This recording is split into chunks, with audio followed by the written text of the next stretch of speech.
গাছের উপরেই গাছ রোপণ, সুবহানাল্লাহ, আলহামদুলিল্লাহ।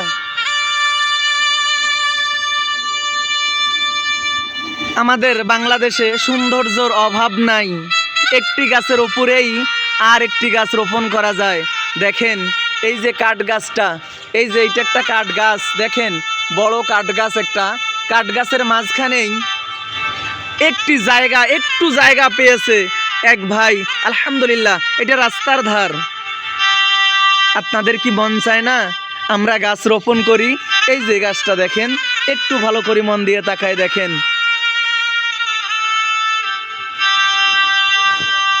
গাছ রোপণ করাইয়াদের আমরা অসংখ্য ভালোবাসবো, তাদের জন্য মন থেকে দোয়া করব। আসেন সকলেই গাছ লাগাই ও গাছ লাগাইতে সাহায্য করি সকলকেই।